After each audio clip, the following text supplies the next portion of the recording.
Yes, sir. You already know what it is, and you already know what you have reached. The number one up-and-coming professional wrestling podcast anywhere in the world. Number one up-and-coming, I'd say combat sports podcast anywhere in the world. Clash of the Podcast, number one wrestling podcast. But I'm so blessed to be with you guys. Happy Thanksgiving Eve, man. It's your man Sean representing Hubbard Wrestling Weekly in the building. And I'm really excited to bring you the best Survivor Series stories of all time. This is a matter of opinion, right? Some people are going to agree. Some people are not going to agree. But one thing we're definitely going to agree on is that we're going to have some fun on Thanksgiving Eve. So without further ado, we're going to drop that intro and we're going to get straight to it. Let's get it.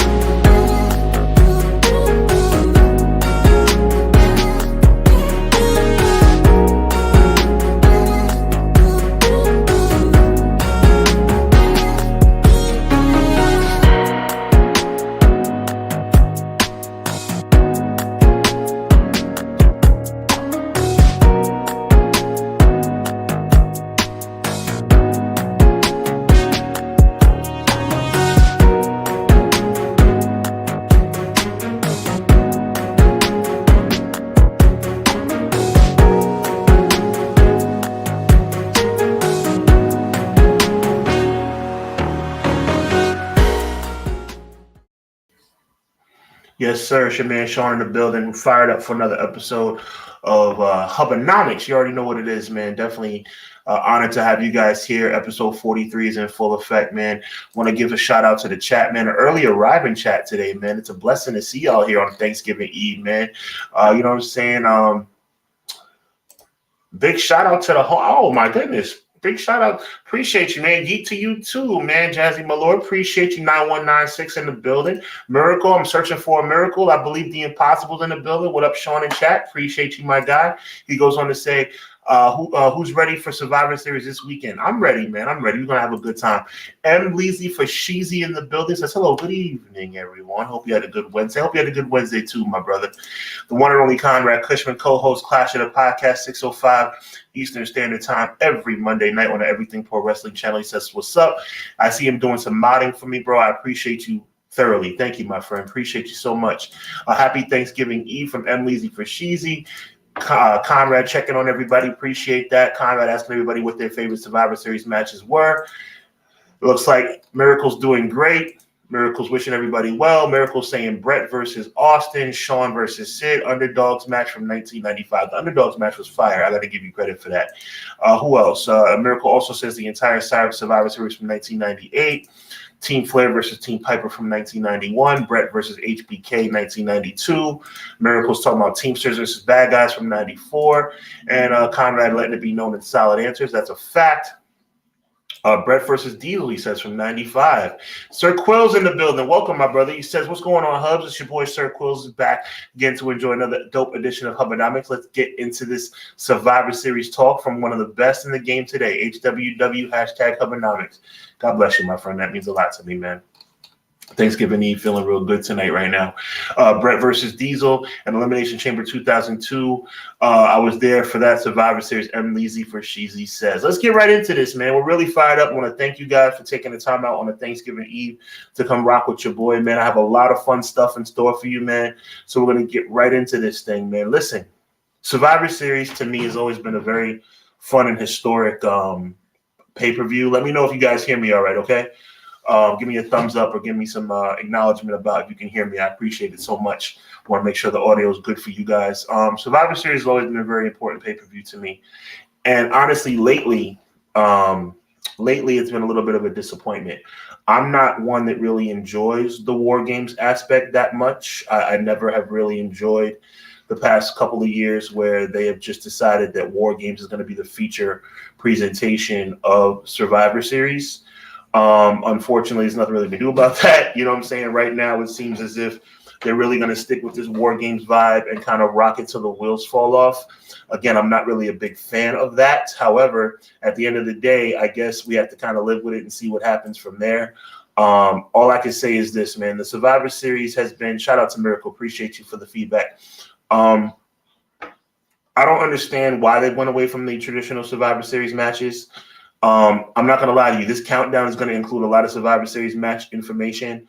So listen, guys, I want you guys to definitely give me feedback on my picks for the top 10 stories and plot twists in Survivor Series history. Big shout out to my family on my way to South Carolina tonight, right after I go off the air, man. Going to have a great holiday weekend with my family down south. Don't worry about Monday. Still going to be ready to rock and roll Monday night with Conrad on Clash of the Podcast. At the end of the day, Conrad, I don't know what you're talking about. He says, I wonder if it's not beating people. Got to clarify that, bro. What are you talking about? I think Survivor Series continues to be important, but it's not as important. There was a time where Survivor Series, okay,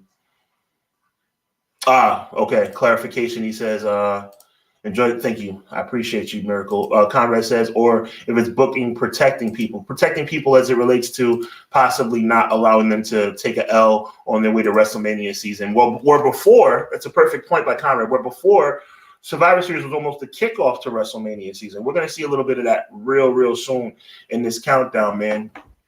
What you're going to see right here is obviously subjective.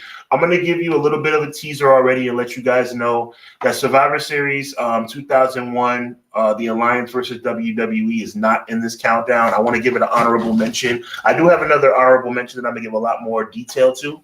It's going to be the first one on the countdown, the honorable mention. But I didn't want to go without talking about the Alliance versus WWE in 2001. I thought it was an important match, but I also felt the reason why I left it off the show tonight, and you guys can let me know what you think. I left it off the show tonight because I felt like WWE dropped the ball as it relates to who was part of that Alliance invasion. The match from Survivor Series 2001 was Rock, Jericho, Taker, Kane, and Big Show. Not the greatest. Triple H was hurt. HBK wasn't back yet. Okay. Or wasn't, on the scene, he wasn't back yet. WCW's team, ECW's team was the owner of WCW, hint, air quote, Shane McMahon, along with RVD, which is fine, Booker T, which is fine, Kurt Angle, and Stone Cold Steve Austin. That's kind of fugazi. So because of that, I left them off the list. So Survivor Series 2001 did not make the cut. However, I do have some really fun stuff for you tonight, and we're going to get right into it right about now. The Survivor Series that I want to kick it off with is my honorable mention. I told you guys I was going to do a top 10, so this is the honorable mention. This did not quite make the cut, guys. It did not quite make the cut, but I think it's a significant show, and I think it's a significant thing to start off with because it's going to show you where I'm going with this thing.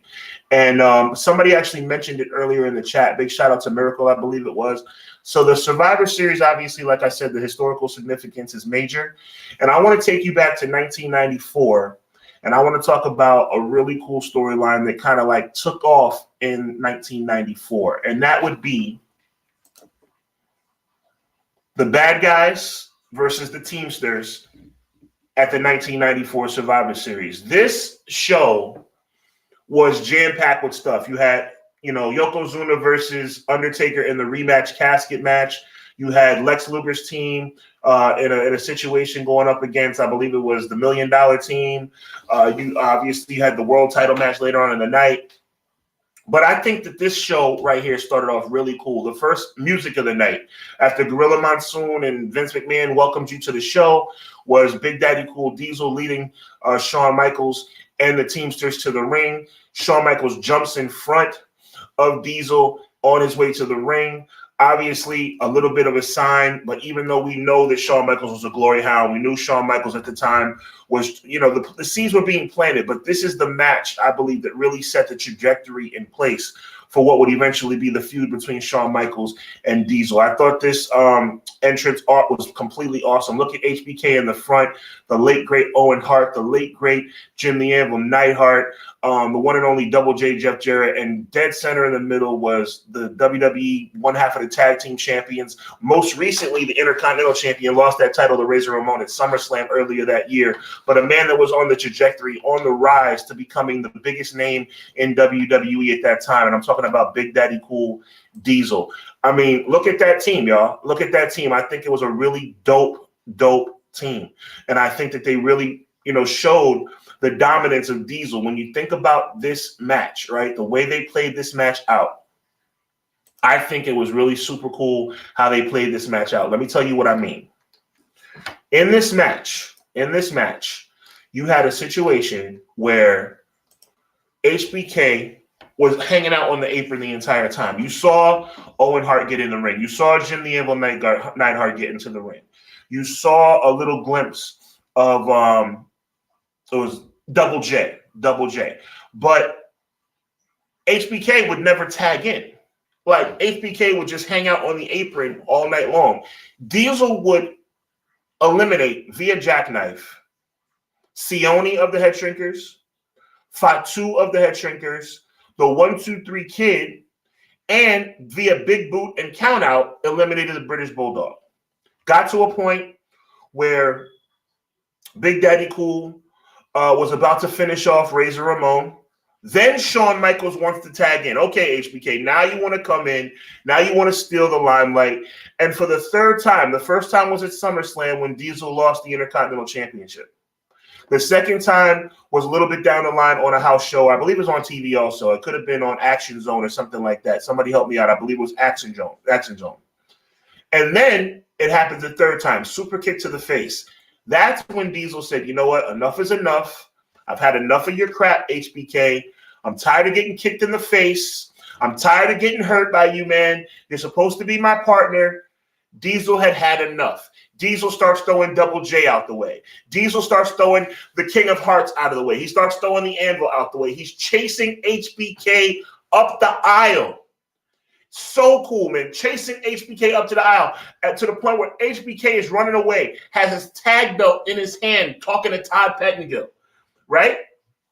At that point, the team is over. These are the reigning World Wrestling Federation Tag Team Champions. The titles become vacant. HBK then goes on to win the Royal Rumble. Diesel wins the title a week later against Bob Backlund, and they set the stage for WrestleMania 11. Now, was the WrestleMania 11? Did it live up to par? Was that powerbomb kind of suspect? Should Lawrence Taylor and Bam Bam Bigelow should have main evented that show? Probably not. But the build-up started a Survivor Series, and I liked it. So that's your honorable mention. Now we're going to get into number 10. Boy, do I have a lot to say about this. Number 10, the World Wrestling Federation champion, Hulk Hogan, defending the title in his gravest challenge. I said gravest challenge against the one and the only Undertaker. We knew in 1991 that the Undertaker was something special. We knew that the man formerly known as Mean Mark Callis was somebody to be reckoned with. We understood that the previous year's Survivor Series, when he made his debut and eliminated Coco Beware, beat down Dusty Rhodes, the American Dream. We knew this guy who beat Jimmy Superfly Snuka at WrestleMania 7 very easily, I might add, that the Undertaker was somebody special. But did we really think, and chat, let me know, did you really think that the Undertaker was going to beat Hulk Hogan? For those of you that were too young to see this live, I was very, very young. I got more understanding about it as I move forward.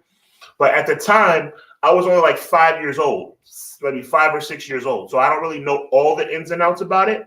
But moving forward, I learned. And there's something real special that I want to talk about. Before we get into that, we want to talk to the chat right quick. The chat had a couple of comments to make. Want to make sure that we show them some love, let them know that they're appreciated. The chat is definitely in the building. Conrad, oh my God. Conrad says, Gomez was supposed to be in until he gave his spot to, well, that's a fact. Vinnie Mac decided to, yeah, it's kind of corny. Conrad says Diesel screwed up. Trolling. My brother's trolling.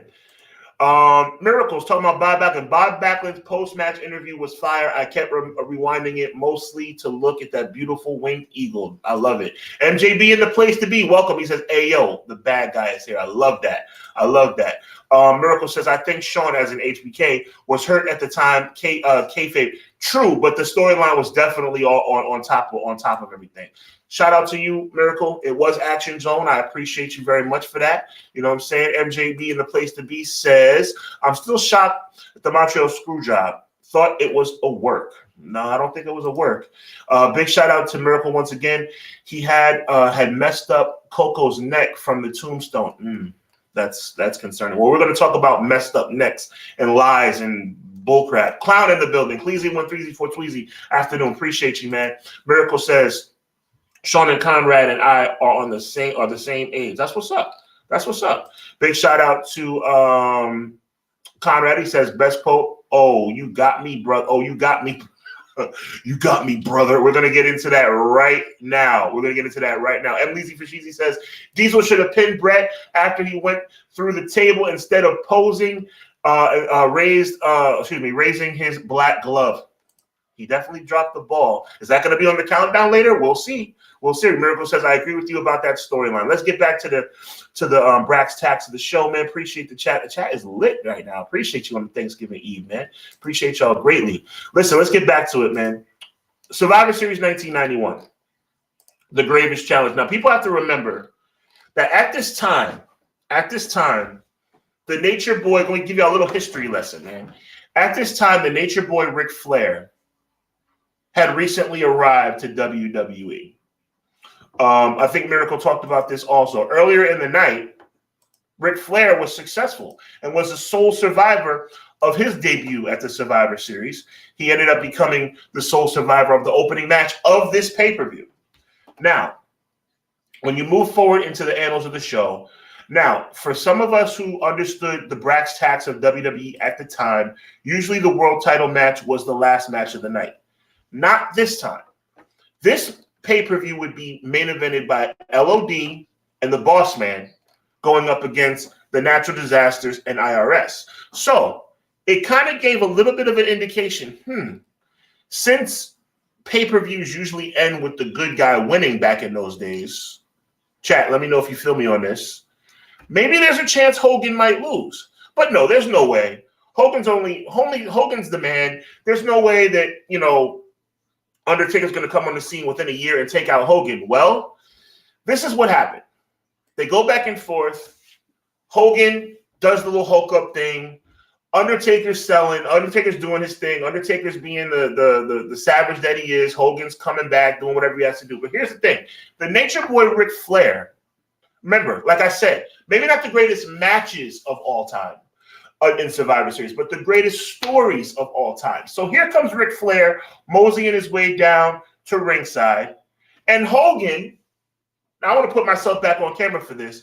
Hogan, for no reason, for no reason, decides, I'm going to punch Ric Flair in the face. Ric Flair was just minding his own business. Ric Flair didn't get in the ring. Ric Flair didn't touch Hogan. Ric Flair didn't try to get the attention of the referee. He's just having an innocent conversation with the timekeeper. An innocent conversation with the timekeeper. He didn't bother anybody. He didn't get in anybody's way. All he did was go down to ringside. Flair did nothing wrong. That's right. Flair did nothing wrong, Emleezy. Nothing. He was minding his own business. And Hogan, like the egomaniac that he was, God rest his soul, decides, I'm going to punch Ric Flair in the face. I'm going to punch Ric Flair in the face. So you know what? You punched me in the face, and all I was doing was minding my business. Well, you know what? You're going to have to pay the consequences, because now what we're going to do is we're going to put a steel chair underneath the Undertaker. After Hogan had previously kicked out of the tombstone, we're going to put a steel chair underneath the Undertaker for the tombstone, and the Undertaker is going to become the new World Wrestling Federation champion. Now, my question to you is this. Hey, I'm going to leave this picture up here. Conrad Cushman, Everything Pro Wrestling, Clash of the Podcast, made reference to this just a moment ago. Take a good look at that tombstone. Now, we're talking about storylines, but we're going to get into a little real life right here because it's been very much documented, talked about, that Hulk Hogan allegedly had something very negative to say to Mark Calloway about this tomb. You got me, brother. Conrad made reference to that earlier. Hulk Hogan's neck is nowhere near the chair. Undertaker not only protected him, he protected him so much it almost made the tombstone look lame. Reference WrestleMania 8, Undertaker versus Jake the Snake Roberts. Same thing. Protected him so much. Only thing difference is Jake Roberts didn't complain. Tombstone Hogan. Hogan's head comes nowhere near the ring. Nowhere near the steel chair. But for some reason, Hogan claims that he got hurt in this situation. That being said, let's get back to the storyline. I thought it was awesome. It ended up being where Hogan would get his rematch this Tuesday in Texas. He would win the title back by cheating again. You know, one thing I got to say, we didn't realize as kids, Hogan was a cheater even when he was in red and yellow. Just want to let you know that. You don't throw urn ashes in somebody's eyes and then roll somebody up for a pin to win a championship, Hulkster. But I digress. That's number 10. Hope you enjoyed it. And now, here we go. Number 8. Guys, you may love it. You may hate it. I personally think it's pretty good. The year is 2011. The feud is Rock versus Cena. However, at Survivor Series, Rock and Cena, the guys who previously decided they would face each other at the next year's WrestleMania, became tag team partners. Let's take a trip down memory lane. It all started when The Rock came back on Monday Night Raw, called John Cena Mr. Fruity Pebbles. We all know it. We all love it. Rock was the host of WrestleMania 27. Rock gets into the ring. Rock gives John Cena the rock bottom.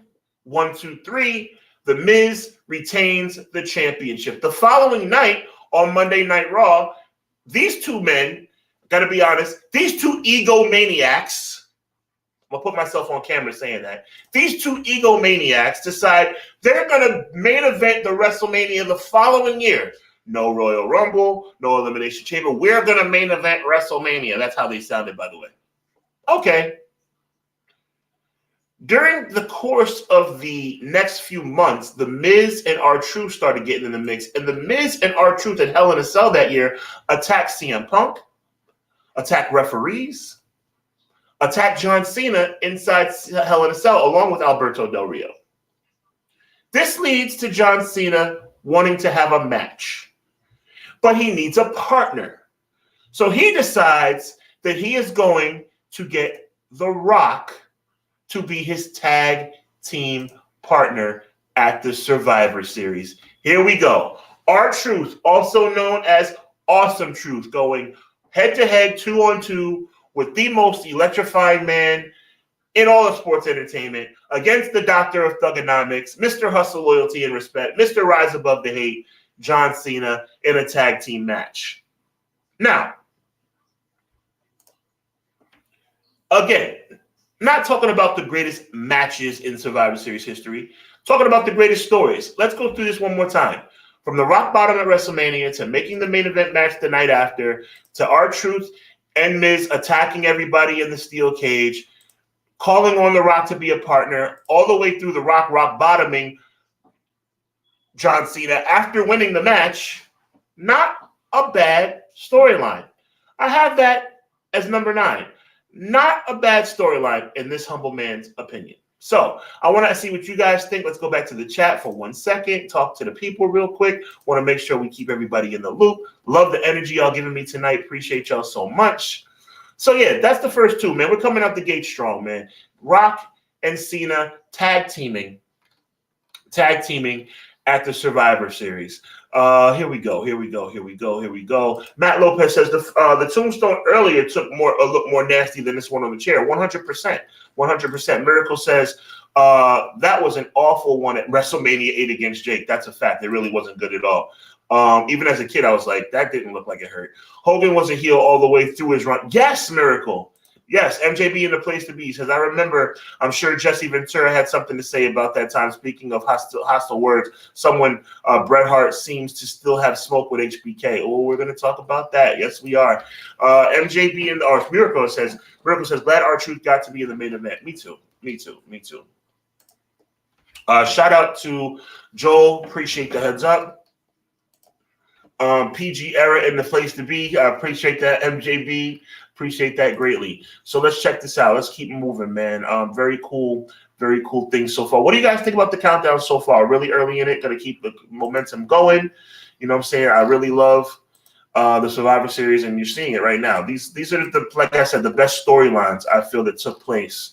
You know what I'm saying? The best storylines that took place going down the annals of time as it relates to plot twists and things of that nature. So we've seen the Bad Guys versus the Teamsters from 94, Hogan and Undertaker from 1991, The Rock and Cena tag team from 2011. Now we're moving forward into a match that I think a lot of people like.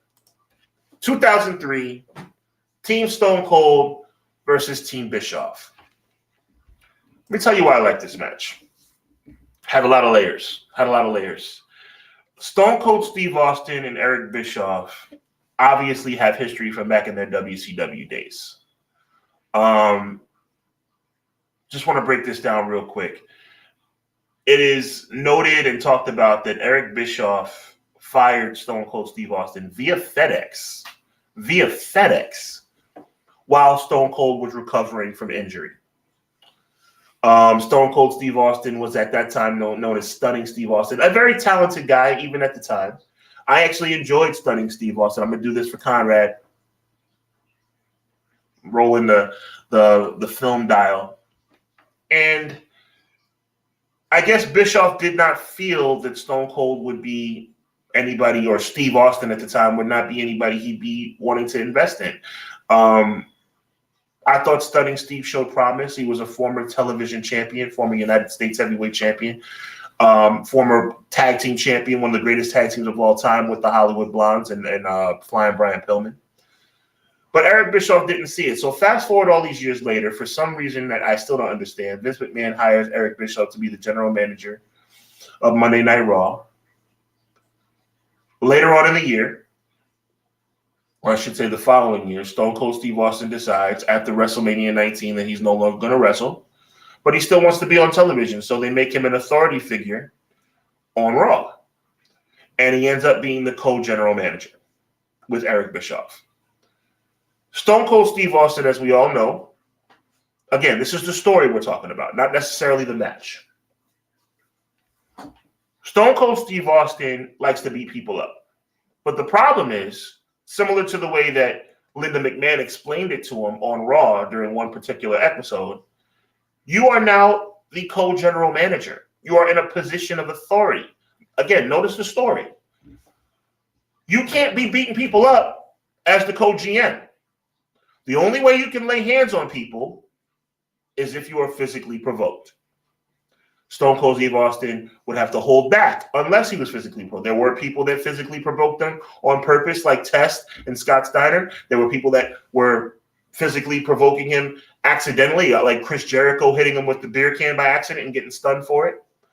But when you go through those situations, you started to get people who were a little bit annoyed by Stone Cold Steve Austin. And those people included the members of Team Bischoff. People like Scott Steiner wanted to see Stone Cold gone. People like Christian and Chris Jericho and Mark Henry wanted to see Stone Cold Steve Austin gone. And Evolution, specifically Randy Orton, wanted to see Stone Cold Steve Austin gone. So it was decided that at Survivor Series 2003, Eric Bischoff would put together a team and Stone Cold Steve Austin will put together a team. That team comprised of the World Tag Team Champions, the Dudley Boys, at the time the former Intercontinental Champion, Booker T, the one and only Shawn Michaels, the great HBK Shawn Michaels, and the Intercontinental Champion, Rob Van Dam. If Stone Cold's team wins, Stone Cold can beat up people any way he want, anytime he want, without any provocation. But if Bischoff's team wins, Stone Cold Steve Austin has to leave Monday Night Raw. Don't worry about what happened afterwards. Don't worry about the fact that Stone Cold Steve Austin came back like a month later. We're talking about the storyline leading into Survivor Series. So, you want to talk about a great man. Now, I told you guys a couple of times, it's not just about the match. It's about the story. But this match happened to be awesome as well. The match started off with the Dudleys and a couple guys getting eliminated. Booker T got eliminated. And eventually it came down to Shawn Michaels going up against Randy Orton of Evolution, Chris Jericho, and Christian. Shawn Michaels, a bloody Shawn Michaels, was able to super kick Christian and get the 3 count. He was able to reverse the walls of Jericho and get a small package victory over Chris Jericho. However, after Stone Cold Steve Austin hit a stunner on Randy Orton, Batista, who we saw earlier in the night in street clothes, celebrating with Evolution, having a party with Evolution, comes out in his tights and his boots and his elbow pads, powerbomb Shawn Michaels, 1, 2, 3, Stone Cold Steve Austin is gone. Now, again, we would find out that he would be back about a month later. But at the time, y'all got to know, that was a pretty darn good storyline. I don't know what you guys think about it, but I thought the way they put that match together, I think that was really, really good. Miracle says, great countdown so far. I appreciate you. I'm trying, man. Conrad says he loves the Survivor Series 2003. That's what's up. Oh, my goodness. Miracle says, yes, I forgot about this match. 03. Good call, Sean. I'm trying, man. Thank you, brother. M. Leezy Fashizi says, the storytelling and the drama in this 2003 Survivor Series match was incredible. And, of course, Shawn Michaels putting on a Hall of Fame performance. HBK, he's the greatest of all time to me. I mean, just point blank period. Conrad says cinema, even though I know he hates the word cinema. He's talking about the Hollywood Blondes. The Hollywood Blondes theme was fire. Awesome. I agree with you, Miracle. The one and only Conrad says HBK's performance is why he's one of the best. I couldn't agree more. Edge, ENC, I guess Edge and Christian. I agree from MJB. He says, MJB says, I remember waiting for Batista's face turn eventually happening around 04, 05. That's what's up. It was in the spring of 05 to be exact, going into WrestleMania 21. So, yeah, that's how the countdown is going, man. So, like I said, Survivor Series 2003 was kind of like that double whammy, right? It was a great story, but then it was also a great match. That effort that Shawn Michaels put forth in that match was completely legendary. I mean, it was absolutely fantastic. And yet another reason among many why Shawn Michaels, to me, is the greatest professional wrestler to ever live. Point blank period. He's not only on my Mount Rushmore, he is number 1 on my Mount Rushmore. But when you talk about Mount Rushmore, and when you talk about storylines and storylines that culminate at Survivor Series, you got to get a little bit more new school than I've been so far. There's a lot of old school behind this. There's going to be a lot of more old school ahead of this. It's going to be an education for some of you guys. But we are going to go when I'm saying it's a little new school, y'all should know where I'm going with this. Next up on the countdown, Survivor Series 2002, The Bloodline. Undoubtedly, and in some ways, kind of moderately still going on to this day. The Bloodline storyline is the greatest storyline in the modern era, period. The greatest storyline in the modern era is the Bloodline. These guys were pure comedy. These guys were pure entertainment. It was drama. It was family fighting. It was back and forth. It was brother versus brother, cousin versus cousin, honorary ooses, enforcers. It was unbelievable. This was one of the greatest stories in all of WWE for years. And like I said, still kind of going on to this day. Saturday night, I'll be down in South Carolina watching with my cousins. It's going to be 3 members of the bloodline in War Games this year. So let's talk about it. But specifically Survivor Series 2002, because I want to take you back to this picture. This is when Jey Uso, I'll put myself back on camera to say this, to me, the MVP of the bloodline, but don't judge me. This is when Jey Uso called out Sami Zayn. And he's like, listen, I would shed blood for my family members. Would you? I have a question. I'm asking a question. Would you? And, at this point, Sami Zayn says, all I'm trying to do is make peace. The Tribal Chief says he wants peace. Jey Uso says, I don't give a darn what the Tribal Chief says. Really cool moment. Thought that Jey Uso might turn right there. It didn't happen, but it was, the seeds were being planted. But at this point, especially moving forward in the show or in the storyline, Sami becoming the honorary Uso, Sami Zayn was being questioned. His loyalty was being questioned, specifically as it relates to his relationship with the best man at his wedding, Kevin Owens. Jay didn't trust him. Jimmy trusted him. Roman was kind of like this. Solo was kind of like this. Paul Heyman was kind of like this. Jimmy was pretty much the only person on Sami's side. And it was pretty much a situation where people didn't realize or didn't understand whether or not the bloodline was going to truly accept Sami Zayn into the family. And the Survivor Series, at the time, we realized more stuff was definitely, to come.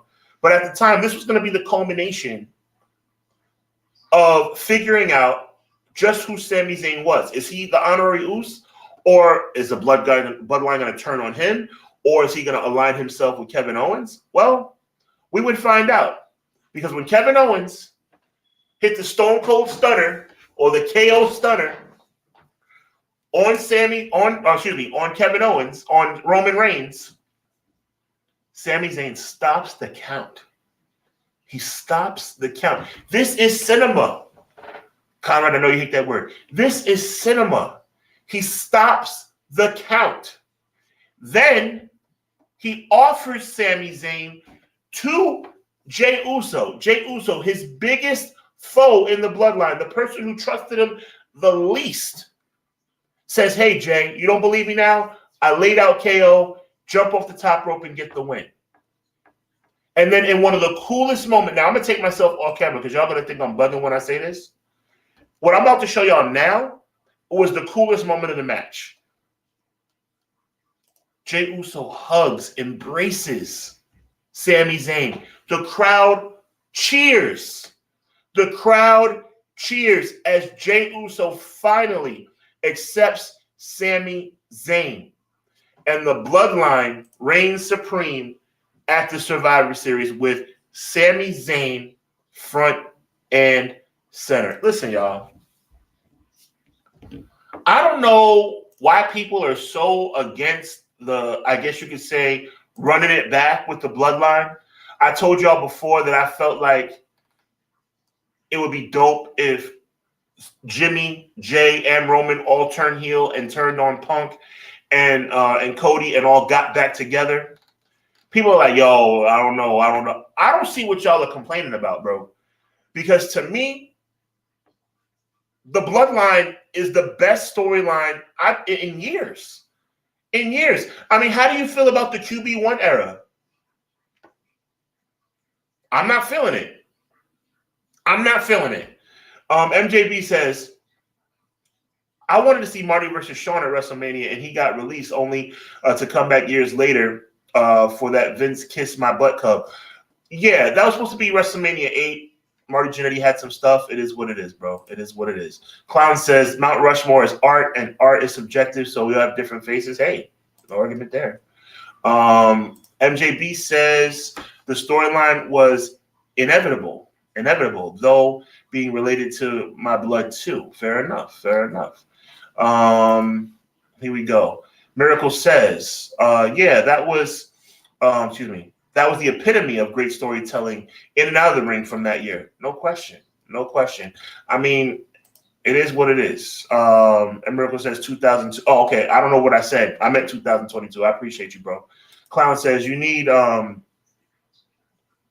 bus horn sound effect every time you bring up. I don't know what that means, but I know you're trying to be funny. But okay. MJB says, "Hey Paul, I'm waiting for y'all to put a rocket on Big Jim now. TikTok. Hey, listen, talking about Paul Levesque. I agree. I mean, it's about that time. Driving. Oh, I get it now. Driving the bandwagon. Agreed. Thank you, Clown." As Conrad laughs. Conrad says, "Was this the match that told decision makers we had multiple stars in the group?" I would say yes. I would say this is the moment where Jey Uso became a household name. Sammy became a household name. Not yet Solo and not yet Jimmy. But to answer your question, brother, I would say, Conrad, that it was Jay and Sammy that stood out. That's how I feel. MJB says, "I'm sure Zilla wants a piece of that bloodline story too, but we'll see how that." Listen, man, what inning are we in? That's the question. What inning are we in? Are we in the 4th inning, the 7th inning? Like I said, 3 members. I want that to sink in, y'all. 3 members of the bloodline are wrestling in the War Games Saturday. So, yes, they're not technically the bloodline, but 3 members of the bloodline, 3 members of the ones are teaming up in War Games. Now, is this just a tease for somebody to turn heel? Like I said, I want all 3 of them to turn heel on Cody and on Punk. But people are saying, nah, Sean, we don't want to see them run it back. We don't want to see it happen again. My question is, what's the problem? That's what I'm trying to figure out. If you're saying no more bloodline, tell me what you want instead. More Judgment Day? More Cody? I don't know, man. More Vision? Bruh. I mean, maybe we can talk about that on Monday, Conrad. You know what I mean? Like, what do you want? If you don't want no more bloodline, what do you want? Tell me what they can do to make it better. So that's that, man. Moving on in the countdown. 2002. Emleezy Fashizi, he says that he was in the building. I was in the building as well. Madison Square Garden, November of 2022. Rob Van Dam, the world champion Triple H, one half of the world tag team champions Chris Jericho, the one and only Booker T, Kane, and the return of the Heartbreak Kid, Shawn Michaels. This was awesome, and it took place inside the Elimination Chamber, the first time ever. Guys, when you hear first time ever, sometimes it hits and sometimes it doesn't, and more times than not, it doesn't. But the Elimination Chamber in 2002, when it bursted onto the scene, it was fire. It was fire. But let's take, like I said, this is about Survivor Series stories. So let's go to the story. It all started when Shawn Michaels returned. He ended up becoming tag team partners with Triple H and reforming DX. It only lasted one night. Triple H would turn on Shawn Michaels. Triple H would eventually attack Shawn Michaels in a parking lot. He would eventually be revealed as the secret assailant in the parking lot, which would lead to HBK returning to the ring for what we thought was one night only at SummerSlam 2002 to face Triple H. First of all, the match at SummerSlam was epic. Big ups to Triple H and Shawn Michaels for that match. It was absolutely outstanding. Let's talk about that first and foremost. All right? They put on in a major way. However, when the match was over, as I showed you in this picture, this is Triple H about to wield a sledgehammer. The sledgehammer would go to Shawn Michaels' back. That would put Shawn Michaels out of action. People thought Shawn Michaels would be out of action for good. Until Shawn Michaels would return on Monday Night Raw during a match between Triple H and Kane in a casket match. Shawn Michaels would actually come from out of the casket. He actually jumped out of the casket, super kicks Triple H in the face. Kane stuffs Triple H in the casket, wins the match. HBK ends up celebrating in the ring. Now, if you end it right there, Comeback story, cool. But it was announced earlier that night Shawn Michaels was going to be in Elimination Chamber. Shawn Michaels, the man who was supposed to only come back for one night, is now going to be in a match for the World Heavyweight Championship. There's no way that Shawn Michaels can go into 2 tons of steel and chain and walk out as World Heavyweight Champion, right? Wrong. And let me tell y'all something, man. When Shawn Michaels kicked out of the first pedigree, and then when Shawn Michaels reversed the second pedigree and super kicked Triple H in the face and pinned him, Madison Square Garden blew up. It was like the Knicks won the finals, bro. I'm telling y'all that right now. People just love Shawn Michaels, and rightfully so, bro. And this would lead to Shawn Michaels staying in WWE for many more years. A situation where Shawn Michaels was only supposed to come back for one night ended up being like another 10 years. That's how cool it was. Maybe not another 10 years, another 8 years. Shawn Michaels would stick around. I believe it was until, obviously, you got, WrestleMania 26. So, big ups to HBK, man. HBK, like, that's another 7.5 years he stayed around. He became World Heavyweight Champion at the Survivor Series. And that was pretty cool. But one thing that was even cooler is the next breakdown on this countdown, and that is Survivor Series 1998. Now,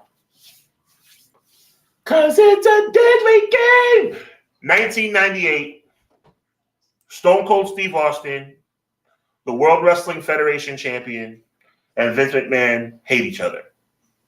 Vince McMahon puts Stone Cold in a triple threat match with The Undertaker and says, "You are prohibited, Undertaker, from pinning Kane. And Kane, you are absolutely prohibited from pinning your brother, The Undertaker." Okay. You're at Breakdown in Canada. Great pay-per-view, by the way. Undertaker and Kane chokeslam Stone Cold Steve Austin together. They win the title together.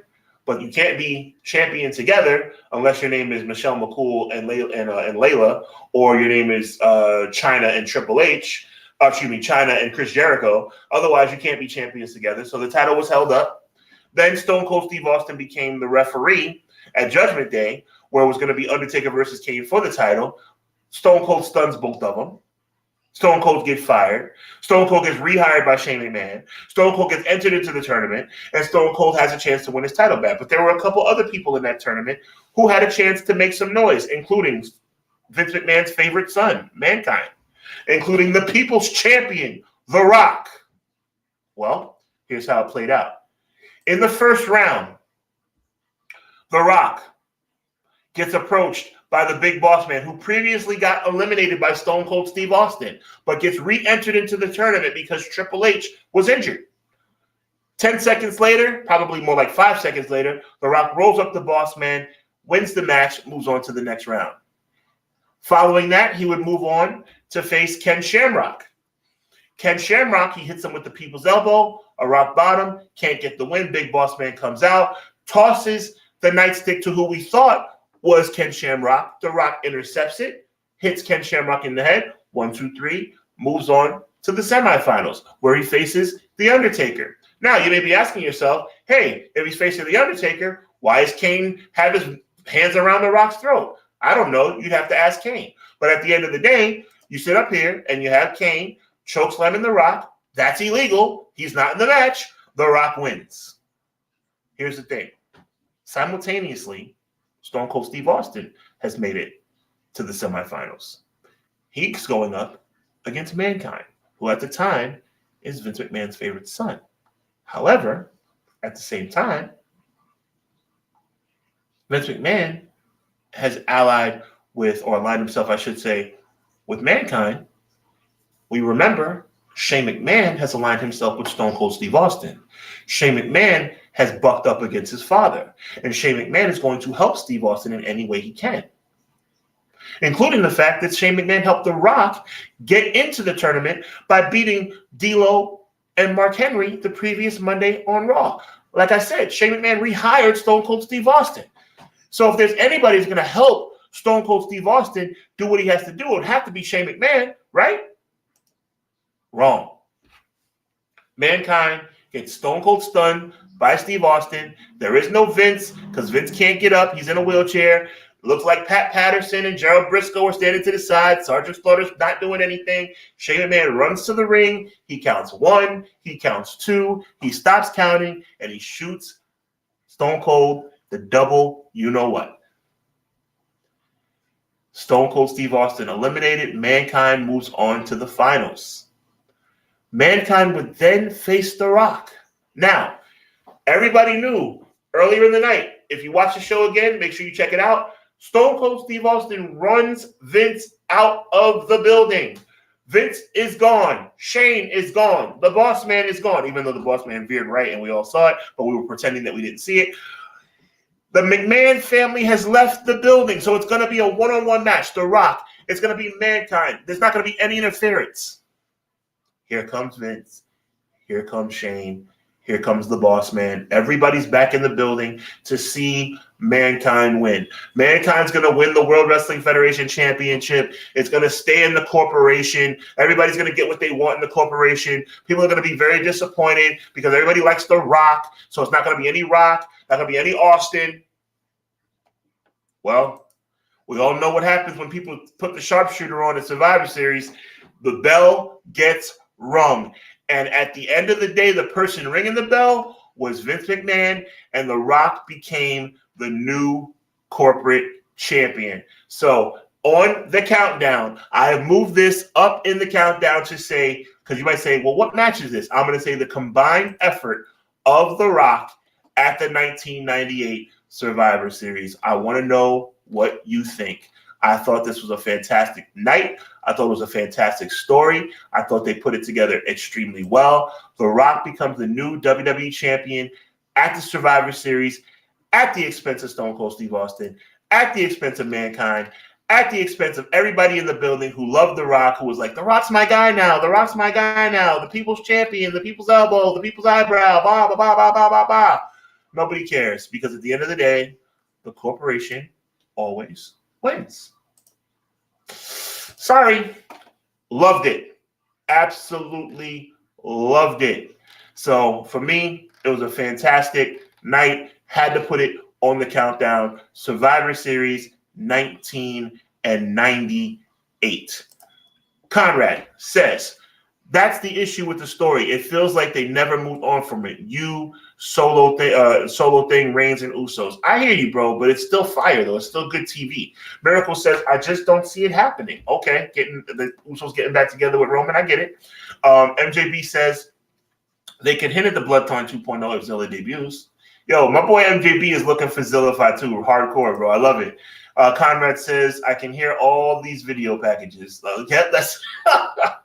Do-do-do, do-do-do. I love it. I love it. Miracle says, yes, the original chamber. There you go, man. Clown says, RVD's 5-star on trips. Landed on his throat. Almost took Triple H out for good, bro. That could have been real bad. Miracle says, another great performance by HBK. Couldn't agree more. Booker T says by Miracle. Booker T made sure you take bumps, start, man. Okay, fair enough. Miracle says also, apparently Kane and Shawn were entered into the match were swapped due to Shawn's pod not opening, I think. Interesting. Gotta look that up. That's good stuff, Miracle. Appreciate that. Clown13 says, always hated the sledgehammer. Took me out of the match. If you get hit with a sledgehammer, that's real damage. Right. And it's silly to get hit with a sledgehammer and come right back. It's stupid. I agree with you. Clown says, Freebirds and New Day are also champions together. Tag belts are only 2, but all 3 champions. Okay, fair enough. Miracle says Russo's best work that night. Couldn't agree more. Yo, what's up, man? At 81742. Appreciate you being here. Conrad saying, hey, Jay, no doubt. Now, Clown says, Mind Games is my number 1. The groundwork it laid for years to come. It was jumping off point for so much. I think you meant Deadly Games, but I hear you, bro. I hear you. Conrad says best work by Russo's career. Miracle says the people screwed the people. I love it, Miracle. I love it. No doubt. Wow, that's big news. Appreciate that. Let's get back into the countdown, y'all. Y'all having a good time, man. I'm having a good time with y'all, man. This is fire. This is definitely fire, man. I think this countdown is pretty pretty freaking dope. Pretty freaking dope, man. Y'all let me know if y'all agree with the countdown. We're going to keep it pushing. Keep it pushing. About halfway home. Halfway home. So listen. So after you talk about, let's go. First of all, let's go back in time and look at the list so far. The Teamsters versus the Bad Guys. Taker versus Hogan. Cena and Rock versus Awesome Truth. Team Bischoff versus Stone Cold Steve. And the Bloodline against Sheamus and I don't even know what they're called anymore. Somebody help me out. Sheamus's team. Oh my God, I'm embarrassed. Well, Pete Dunne and Kevin Owens and Drew McIntyre. And now we're up to where we are right now, which is the Elimination Chamber from 2002. And here we go. Next on the list is Survivor Series Survivor Series, I should say 1992. Now, I put up this graphic on purpose. People who are historians, like my boy Conrad, they might say, Sean, that's the wrong graphic, bro. I know. I'm going to put it up again. I know, because this was the match that was announced for the Survivor Series. It was supposed to be Razor Ramon and the Nature Boy, Ric Flair, going in a tag team match against the Macho Man Randy Savage and his Mega Maniacs partner,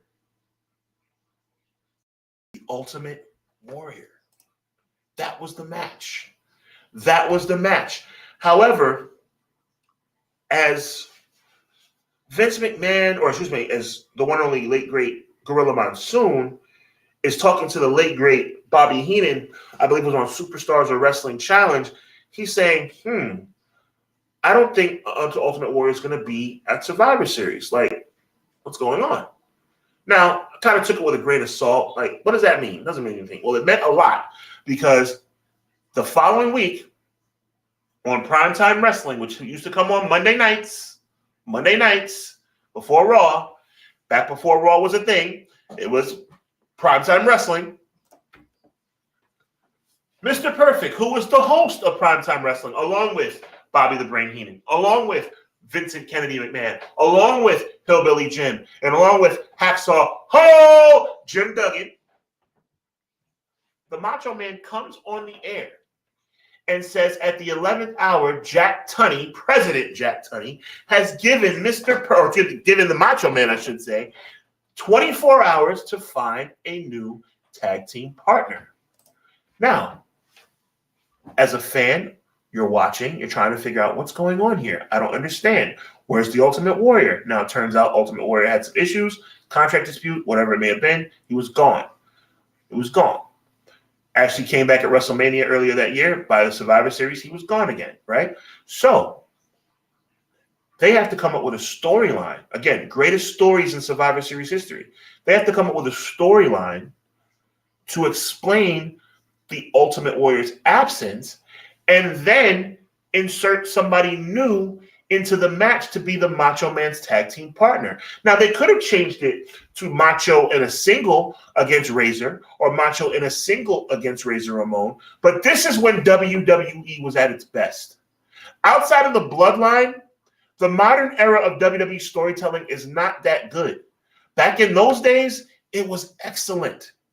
So on basically no notice, they come up with a story where Macho Man asked Mr. Perfect to abandon Bobby Heenan, abandon Ric Flair, abandon Razor Ramon to become Macho's tag team partner at the Survivor Series. As you can see, Mr. Perfect laughs it off at first. There's no way he'd be interested in that kind of offer. He plays for the other team. He's with the bad guys. Well, as time would have it, and as time would show, Vince McMahon gets a phone call, and he gives the phone to Mr. Perfect. Bobby the Brain Heenan says that must be Flair or Ramon calling, right? Bobby never gets on the phone. Only person on the phone is Mr. Perfect. Mr. Perfect says, "Are you crazy?" Those are the exact quote. "Are you crazy? Why are you calling me?" And then you can start seeing whatever the person on the other end of the phone is, whoever that person might be, is starting to make some sense. And before the phone call ends, he says, "I'm flattered. I'll think about it."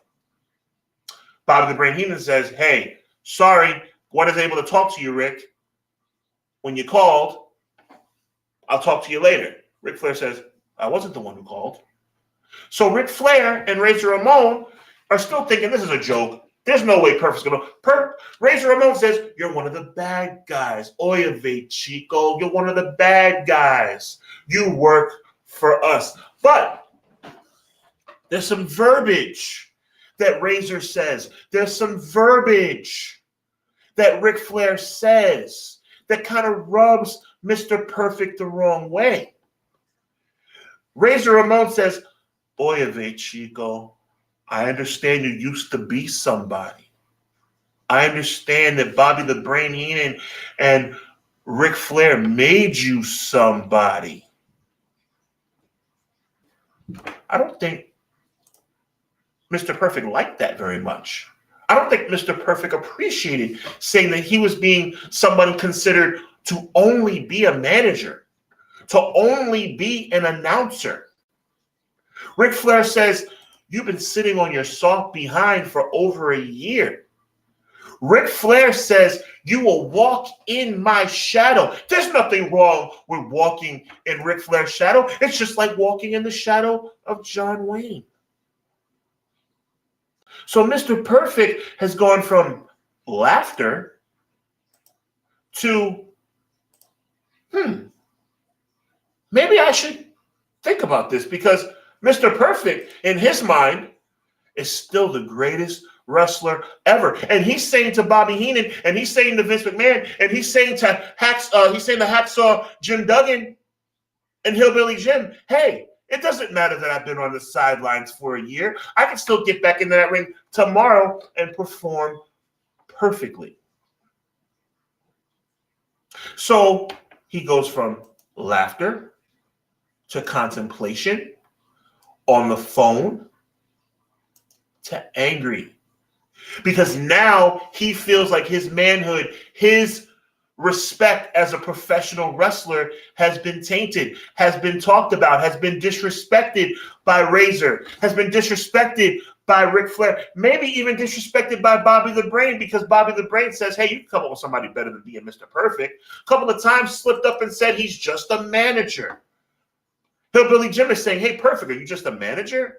Hacksaw Jim Duggan is saying, are you just a man? And he's getting mad at Hacksaw. He's getting mad at Hillbilly Jim when he should be getting mad at Bobby the Brain, when he should be getting mad at Ric Flair and Razor Ramon. And eventually he does get mad at Ric Flair and Razor Ramon. And eventually he accepts. He accepts the offer. And when Bobby the Brain Heenan slaps Mr. Perfect in the face,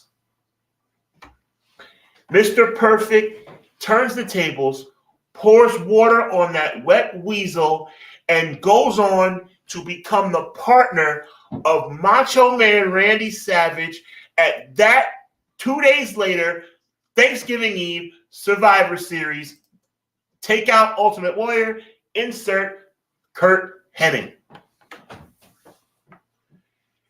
Let me tell y'all something, man. When you look at Ric Flair and Razor Ramon, and then you look at Mr. Perfect and the Macho Man together as a team, all while it was supposed to be the Warrior and Macho.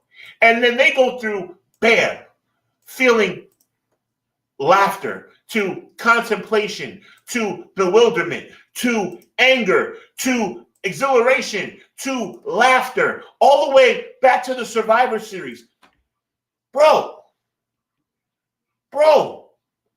this is epic storytelling, and they did it in one night. Answer me this, chat. Answer me this. How can WWE all those years ago, come up with an epic storyline in one night? Thank you, Conrad. Jocelyn, did not know that was you. Shout out to you, Jocelyn. Thank you for being here.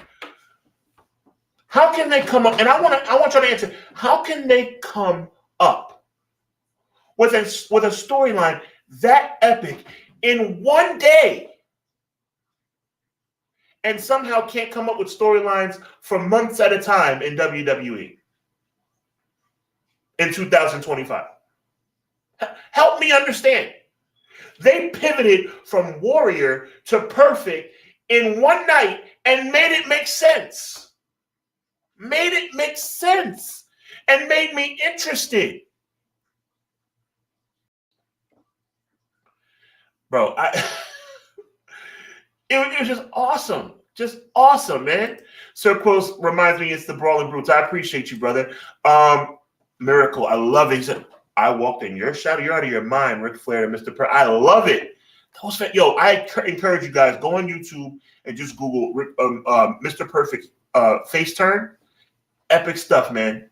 Epic stuff. Clown says they sat around an ESPN like desk. Yeah, it was fat. I loved it. Miracle says that was Saturday night's main event first when Heenan mentioned it. The last one until the early. Okay, that's what's up. Nice. Appreciate the heads up. I thought it was Superstars. Thank you for that. Clown says, couldn't they have just said the rocket ship took the Warrior to another? I like that, Clown. The Warrior's no longer going to be at the Survivor Series, brother. Yeah, because he's up in the spaceship, brother. Yeah. I like that, Clown. I like that. Miracle says that was actually teased earlier in the year with Mr. Perfect splitting from Flair and Heenan during the Rumble build. Nice. Fast turn. Are you saying you didn't like it, Conrad? I need some clarification on that.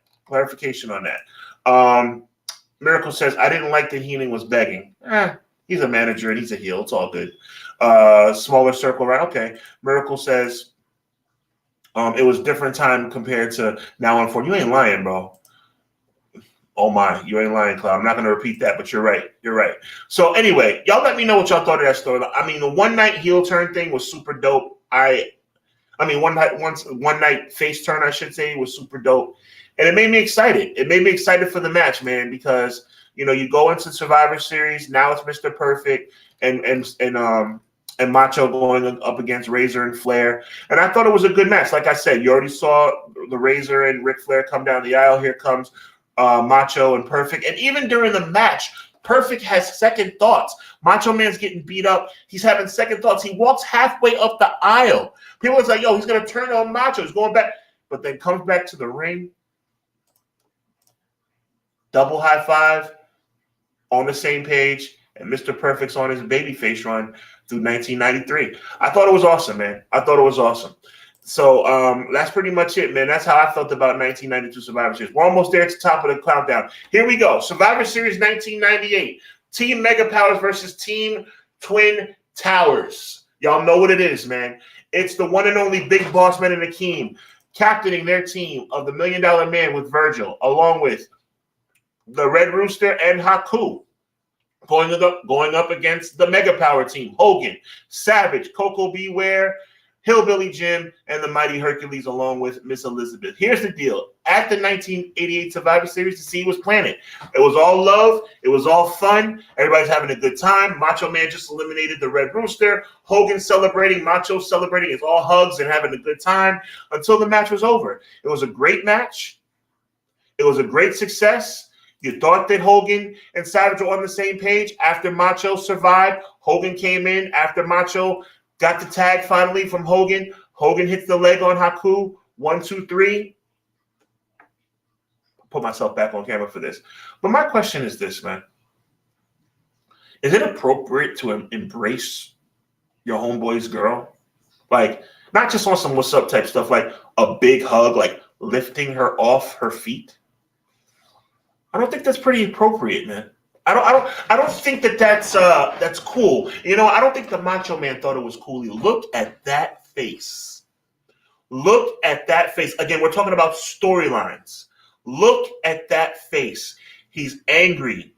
And they're celebrating. And Macho Man is fuming.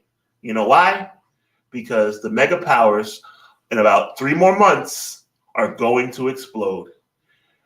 I mean, nothing else really needs to be said. At this point, it's just a matter of time before the mega powers exploded. And we saw that at WrestleMania 5, that's exactly what happened. So that's next on the list, and that's number 3. And we are about to move into the top 2. Now, my question to y'all is this, man. Before we get into the top 2, y'all have seen the list so far. I want to ask y'all a question, man. Who do you think's number 2? Who do you think's number 1? Because at the end of the day, it was planning for, okay, Miracle says we're planning from SummerSlam, but let's go with it. Hey, it was if you look at SummerSlam, Miracle, Macho looked funny for like 1 millisecond. It was 1 millisecond.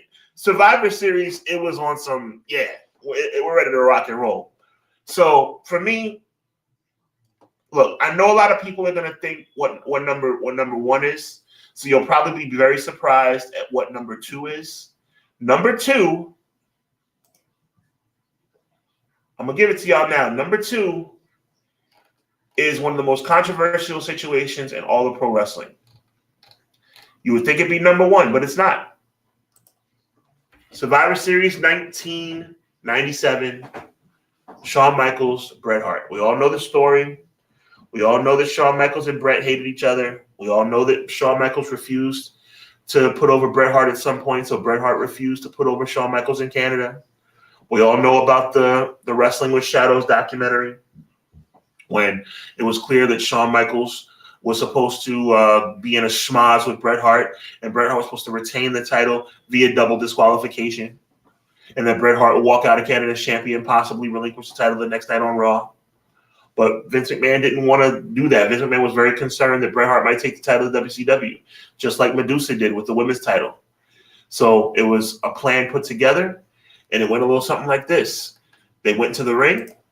They fought in the crowd. They had a great match, a lot of stuff going on. There was definitely a lot of controversy during the match. Why is Vince McMahon at ringside? Well, not at ringside, I should say. Why is he not announcing? He's out in the area where they're fighting. What's going on here? Shawn Michaels turns the table with a cross body. At the end of the day, Bret Hart does his signature figure four on the ring post. And then the sharpshooter. Shawn Michaels initially puts his foot the wrong way. Bret Hart lets him know that he's doing it wrong. Shawn Michaels cinches in the sharpshooter. And the bell gets rung by Earl Hebner. And the world is in a state of shock. What is going on here? Why did the bell ring? Well, as we all know, I'm not teaching you guys nothing you don't already know.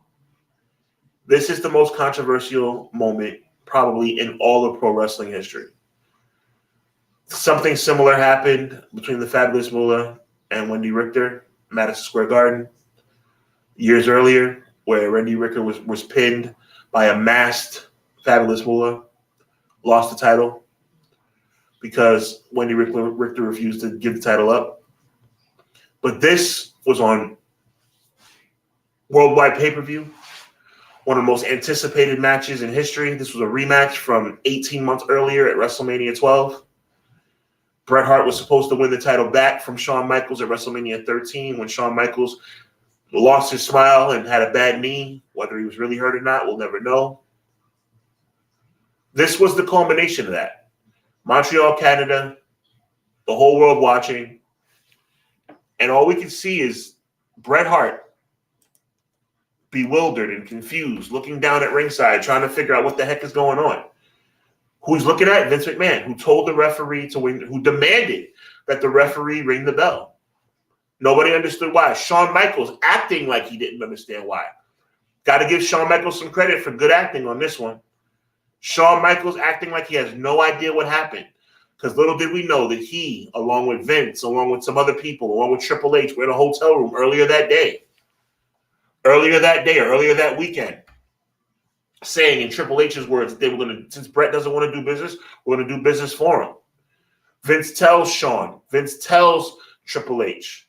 Vince probably tells Chyna and Ravishing Rick Rude at the time. Do not let anyone know that you knew about this. Put it all on me, meaning Vince McMahon. So Shawn Michaels making that face like he didn't understand. He was trying to put on a front. And one of the most iconic pictures of all time is the picture of Shawn Michaels running triumphantly from the ring with the World Wrestling Federation Championship in the air. Us realizing that the pay-per-view went off the air 10 minutes early. Us realizing later on in life that the Bulldog and Owen Hart were standing in gorilla, waiting to run in for what was supposed to be the smosh that was supposed to end the night, but never happened. Again, one of those controversial moments in history. You got to put it on the countdown, but it's only number 2. So if that's number 2, what's number 1? Before we get to that, got to go back to the chat, and then we're going to wrap things up. Shout out to the chat. Y'all been soldiers tonight. I appreciate y'all, man. Let me see here. Conrad says that he put him over in 1992. Fair enough. Laughing. Miracle says, it's funny how in the graphic that Shawn is holding the European title in the outfit because he's actually holding the world title. Are we talking about like walking out the ring? That was the world title when he was leaving the ring. When he was leaving, that was the world title. Yep, the original screw job back in '85. That's facts. That's facts. Wendy Richter and Fabulous Moolah, man.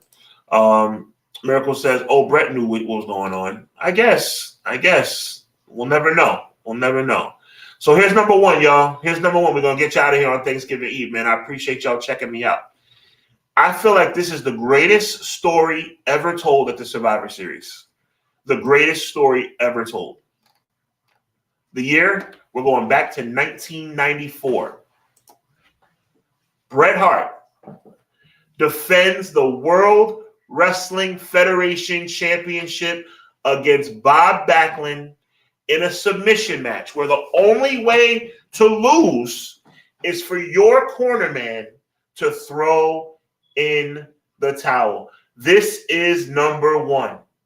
This is the greatest story ever, in my mind, the greatest story ever told at the Survivor Series. And I'm going to tell you why. Because it started a long time earlier. It started when Bret the Hitman Hart faced his younger brother. It actually started the Survivor Series 1993 when Bret Hart was the only one. Owen Hart, I should say, was the only one eliminated from the Hart family against their match with Shawn Michaels and the Knights. But fast forward to WrestleMania 10, Owen Hart shocks the world, beating Bret Hart at WrestleMania. But here's the problem. Later that night, Bret Hart becomes the World Wrestling Federation champion, while Owen Hart is like, what about me?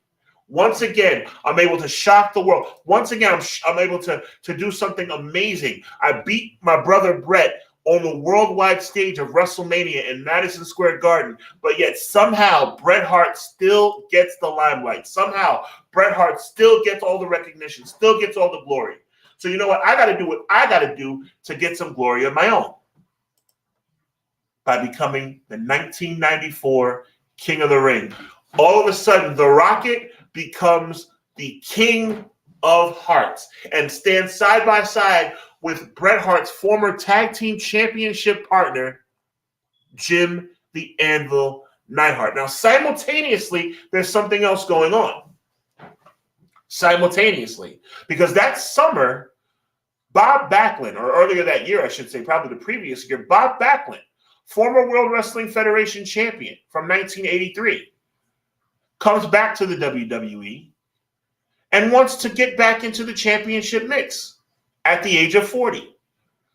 Some of the younger fans don't know who Bob Backlund is. The WWE does a good job of explaining who Bob Backlund is, how he's the former champion, how Arnold Skolin threw in the towel when he faced the Iron Sheik in 1983, and how Bob Backlund wants to do a comeback. Well, Bob Backlund had his opportunity. Bob Backlund had his opportunity on WWE Superstars to face Bret the Hitman Hart for the WWE Championship on national television. And when he faced Bret Hart, he put Bret Hart in a small package and thought that he won. He thought he won the match. That's why I'm saying this is a great storyline going to the Survivor Series. We didn't know it was going to the Survivor Series, but watch how it all comes together. Because once Bret Hart gets back up, when Bob Backlund realizes he didn't win, Bret Hart puts Bob Backlund in a small package and retains the championship. Now, before I put up the next slide, Bret Hart got congratulated by Bob Backlund initially. When Bob Backlund lost the match, Bob Backlund congratulated Bret Hart. Bob Backlund, now you can see his face, he's upset, but he raised the hand of the champion. He said, congratulations, that's it. For some reason, after shaking hands and getting his hand raised by a valiant Bob Backlund, Bret Hart looks to shake Backlund's hand. Bret Hart looks to shake Bob Backlund's hand again. Why didn't he shake his hand again? Look it up, guys. Backlund shook his hand, raised his hand, gave him the credit, and then Bret Hart goes up on the rope, celebrates, and comes back and wants another handshake. Well, you know what? That was one handshake too many, because Bob Backlund put the crossface on him, and he made a name for himself. For anybody in the 90s that didn't know who Bob Backlund was in the 80s, he sure made a name for himself that day. And then Bob Backlund cuts his hair, and Bob Backlund changes his persona, and he starts putting the crossface on ring attendants, and he puts the crossface on his former manager, Arn Skolin, and he puts the crossface on people that are ringside. He's just going crazy. All while Owen Hart, the new king, goes to SummerSlam to face Bret. But unfortunately, Owen Hart comes up a little bit short, as Owen Hart does not win the cage match at SummerSlam, and Bret Hart remains the champion. So Owen Hart says, okay, you know what? Since I can't beat Bret, which, by the way, is a disgrace. Owen Hart should have been WWE champion in 1994, but I digress. Owen Hart says, you know what I'm going to do? I got to find a way to get that belt off my brother by any means necessary.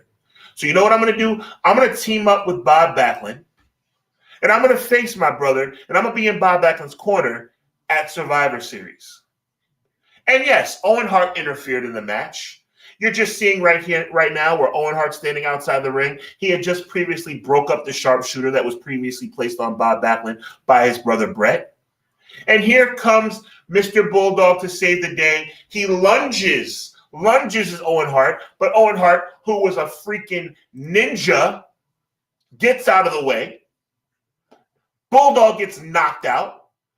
And Bret Hart, who's not paying attention because he's paying too much attention to his brother, gets caught in the chicken wing.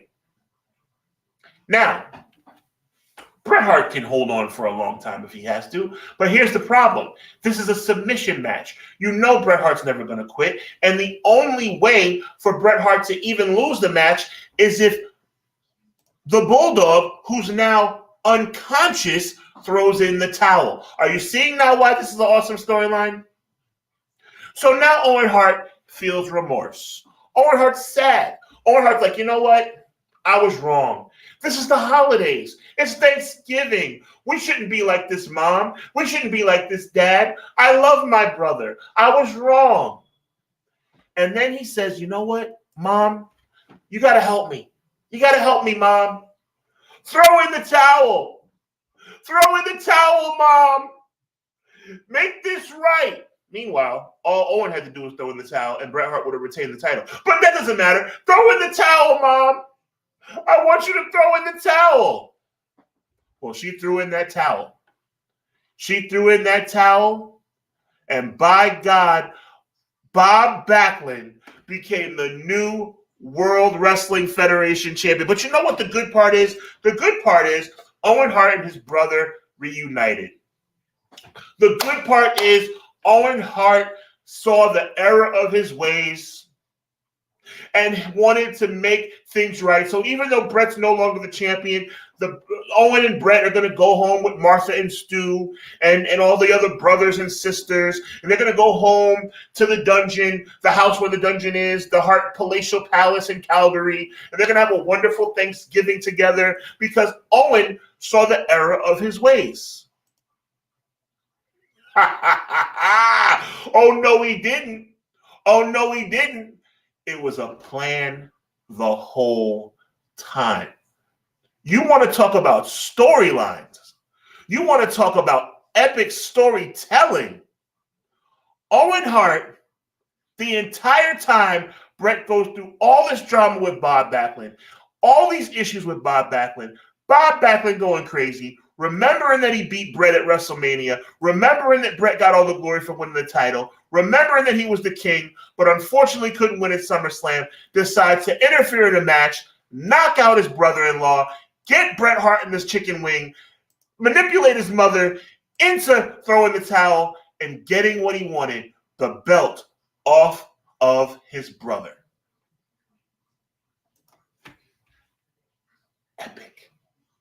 Epic storytelling, and something that we have not seen since. That's number one. Owen screwing his brother Bret. My God. It's like I got chills. I got chills just thinking about that. I got chills. Listen, man, that's right. That's my brother. Miracle says, that's my brother. Listen, guys, I want to thank you so much for being a part of the chat, man. Thank y'all so much for being part of HUBBanomics 43. This was the Survivor Series top 10 storylines and plot twists. I hope you enjoyed it. Leave comments. Let me know what you think. Give it a shout out. Miracle FTW was so prominent in the chat. I want to thank you so much for being here, Miracle. Thank you so much. Obviously, my brother from another mother, the one and only Conrad Cushman. Monday night, 6:05 Eastern Standard Time, Clash of the Podcast. Clown was in the building.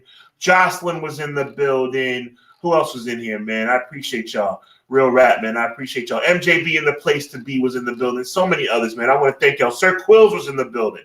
This was a fantastic episode. I want to thank you guys. I hope you enjoyed it. And I want to say thank you. Same to you, Clown. I appreciate you. Have a wonderful Thanksgiving, and thank you for the good travel wishes. I want to wish everybody a happy and blessed Thanksgiving.